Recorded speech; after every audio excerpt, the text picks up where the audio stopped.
ঈদের আগে গত 12 জুন রাতে বগুড়া সদরের ব্যস্ততম এলাকা মাটিডালি বিমান মোড়ের আইএফআইসি ব্যাংকের উপশাখায় সংঘটিত হয় এক চাঞ্চল্যকর চুরির ঘটনা। ব্যাংকটিতে নিরাপত্তা প্রহরী না থাকার সুযোগ নিয়ে মুখে পলিথিন পেঁচিয়ে আর বেলচা হাতে পেশাদার চক্র লুট করে উপশাখার প্রায় 29,40,000 টাকা, যে ঘটনায় তোলপাড় শুরু হয় জেলা জুড়ে। অবশেষে ঘটনার 12 দিন পর ঢাকার দক্ষিণখান এলাকা সহ বগুড়ার সোনাতলা, শিবগঞ্জ ও আদমদিঘি থানা এলাকায় অভিযান চালিয়ে চুরির মূল হোতাসহ 4 জনকে গ্রেফতার করে পুলিশ। অভিযানে চুরির কাজে ব্যবহৃত আলামত সহ উদ্ধার করা হয় 10,85,940 টাকা। মঙ্গলবার দুপুরে চাঞ্চল্যকর এই চুরির রহস্য উন্মোচন পরবর্তী এক প্রেস ব্রিফিংয়ে এসব তথ্য জানান বগুড়ার পুলিশ সুপার সুদীপ কুমার চক্রবর্তী। আমরা কিন্তু এই ঘটনায় যারা সরাসরি জড়িত চারজনকে কিন্তু আমরা গ্রেপ্তার করতে সক্ষম হয়েছি এবং এই ঘটনায় আমরা যতদূর জানতে পেরেছি তদন্তে এখন পর্যন্ত 5 জন এখানে জড়িত ছিল।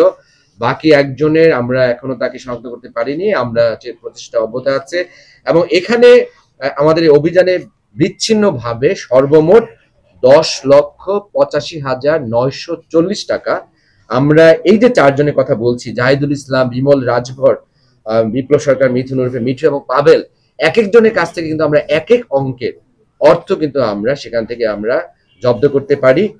পুলিশ সুপার বলেন, 1 মাস আগে ব্যাংকের ওই উপশাখায় চুরির পরিকল্পনা করা হয়। এরপর বিভিন্ন সময় জাহিদুল ব্যাংকের ভেতর এবং বাইরে পর্যবেক্ষণ করে।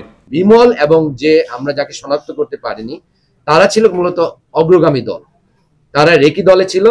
তাদের কাজ ছিল 12 তারিখ রাত থেকে তারা আইএফআইসি ব্যাংকের সামনে অবস্থান নেয় মাটিডালি উপশাখায় এবং সেখানে সেই শাখার আশেপাশে মানুষের চলাফেরা, ব্যাংকে যারা কর্মকর্তা বা কর্মচারী যারা ছিল তাদের চলাফেরা এবং ব্যাংকে কেউ আছে কিনা, পার্শ্ববর্তী আপনারা জানেন আরো অনেকগুলো বাণিজ্যিক স্থাপনা আছে, সেখানেও মানুষের কোনো উপস্থিতি ছিল কিনা, এই বিষয়গুলো কিন্তু তারা নিশ্চিত করে এবং তারা যখন রেকি শেষে তারা যখন বলতে পারে যে না এখন এখানে আর কোনো সমস্যা হবে না, তারপরে কিন্তু এই জাহিদুল সে অন্যান্য তার যে সহকর্মী যারা আছে এখানে মিঠু আছে, পাবেল আছে, তাদেরকে নিয়ে তারা এখানে উপস্থিত হয়।